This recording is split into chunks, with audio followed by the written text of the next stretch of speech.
2 साल बाद फिर किसान दिल्ली की सड़कों पर अपने गुस्से का इजहार करना चाहते हैं। उन्हें लगता है कि मोदी हुकूमत ने एमएसपी के हवाले से उन्हें धोखा दिया है। किसान अपनी मांगों को लेकर दिल्ली की सरहदों पर डटे हुए हैं। उन्हें रोकने के लिए सिक्योरिटी के सख्त से सख्त इंतजाम किए गए हैं। उनकी निगरानी ड्रोन से की जा रही है और बीच बीच में सिक्योरिटी एहलकारों और एहतजाजी किसानों के बीच झड़प भी देखने को मिल रही है। पुलिस ने ताकत का इस्तेमाल करते हुए आंसू गैस के गोले भी दागे हैं। यानी कुल मिलाकर किसान और मोदी हुकूमत आमने सामने है। दोनों फरीक के बीच मीटिंग भी बेनतीजा ही रही। इसी बीच किसानों की टाइमिंग पर भी सवाल उठ रहा है। यानी लोकसभा इलेक्शन से पहले ही मोदी हुकूमत के खिलाफ मोर्चा संभालना कैसा है।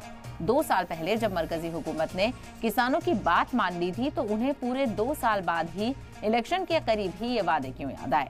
हो सकता है किसानों को ये लगता हो कि इलेक्शन के मौके पर ही उनकी मांगे पूरी हो सकती हैं। वाज़ेह हो कि 2 साल पहले दिल्ली की सरहद पर किसानों का तारीखी आंदोलन हुआ था। तब मोदी सरकार को किसानों के आगे घुटने टेकने पड़े थे और संसद के पास 3 ज़राई कानून को रद्द करना पड़ा था। किसानों का डर था कि ये कानून एमएसपी को खत्म कर सकते हैं और खेती किसान कॉर्पोरेट कंपनियों के हाथों में सौंपी जा सकती है। हालांकि एग्रीकल्चरल लॉज को लेकर किसानों को बड़ी कुर्बानी देनी पड़ी। किसान करीब 1 साल तक लगातार एहतजाज करते रहे थे। किसानों का दावा है कि इस आंदोलन के दौरान 700 से ज्यादा किसानों की मौत हो गई थी। हालांकि सरकार और गैर सरकारी सतह पर इन दावों को अहमियत नहीं मिली।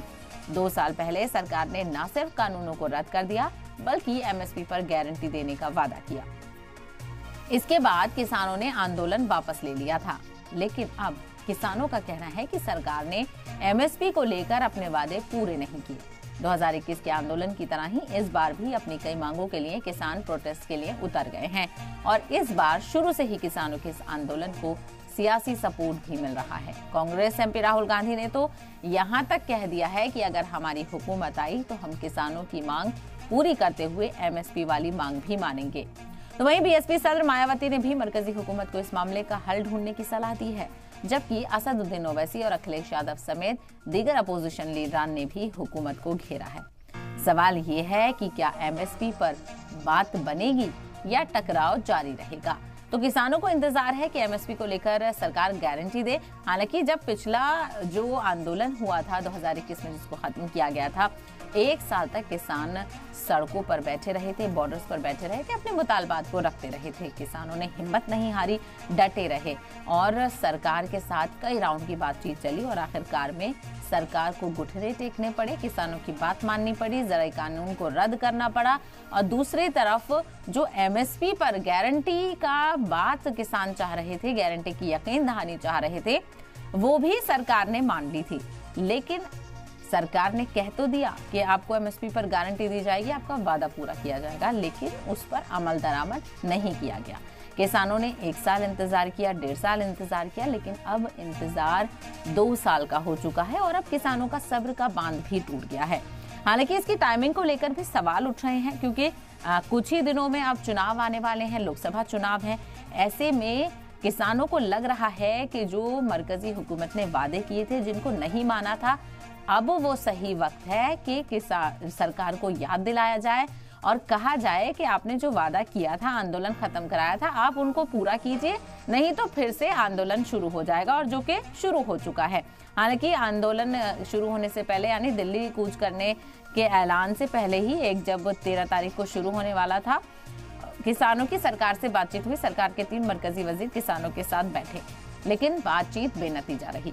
तो 10 से 13 के करीब किसानों की जो मांग है उसमें सबसे अहम है स्वामीनाथन रिपोर्ट को लागू करना, एमएसपी पर गारंटी देना, और जो पिछला आंदोलन हुआ था उसमें जो 700 के करीब जो आंकड़े कहते हैं कि इतने लोगों की मौत हो गई थी, वहीं काफ़ी लोगों के खिलाफ मुकदमे भी दर्ज हुए थे, उनके खिलाफ जो भी मुकदमे हैं, जो भी कार्रवाइयाँ हुई हैं, उनको रद्द किया जाए।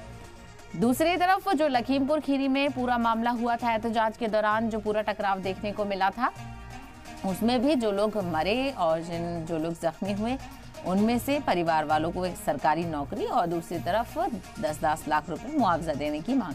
तो ये कुछ मांगे हैं जिनको लेकर किसान प्रोटेस्ट कर रहे हैं। हालांकि इनमें से कुछ मांगों को पूरा करने की कवायद और गारंटी सरकार की तरफ से दी गई थी। उसको याद दिलाने के लिए किसान कह रहे हैं कि हम दिल्ली कूच करना चाहते हैं।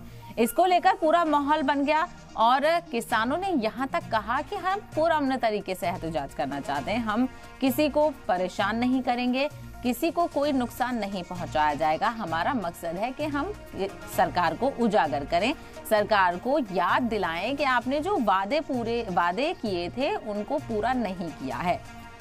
तो इसको लेकर दिल्ली कूच करने का ऐलान किया गया, लेकिन उससे पहले ही जो पुलिस की तरफ से तैयारी की गई, जिस तरह की तस्वीरें सामने आ रही हैं, मल्टी लेयर बैरिकेडिंग और कंक्रीट बिछा दिया गया है, पक्की जो रुकावटें हैं वो लगा दी गई हैं और तमाम तरह के इंतजाम किए गए हैं, उस पर भी सवाल उठ रहा है कि आखिर किसानों के लिए इतनी सख्ती बरतने की क्या नौबत आ गई है। बातचीत से रास्ता निकाला जाए, सरकार शाना बशाना खड़ी होकर किसानों से बातचीत करे और मामले को सुलझाए, लेकिन जो सख्ती पुलिस की तरफ से बरती जा रही है, कल भी जैसे ही किसानों का कूच करना शुरू हुआ उन पर आंसू गैस के गोले दागे गए और उसके बाद काफी गहमा गहमी देखने को मिली, कई किसानों के जख्मी होने की भी खबर सामने आ रही है। तो ये तैयारी पुलिस की तरफ से की गई है। दूसरी तरफ इस आंदोलन का जो असर है वो आम जनता पर भी पड़ता हुआ नजर आ रहा है। तस्वीरें आप देखिए, अगर आपको अलग अलग जगहों के कुछ रूट्स हैं जिनकी पूरी एडवाइजरी जारी की गई है पुलिस की तरफ से, उन रूट्स पर किस तरह से बैरिकेडिंग की गई है और मल्टी लेयर बैरिकेडिंग क्रॉस करके लगाई गई है ताकि ट्रैफिक की जो आमदरफ्त है वो आसानी से हो सके, चेकिंग हो सके, यानी कि किसी भी तरह से जो किसान है वो पास ऑन ना कर सकें। और दिल्ली पुलिस की तरफ से ये भी एडवाइजरी जारी की गई है, कई इलाकों में दफा 144 लागू कर दी गई है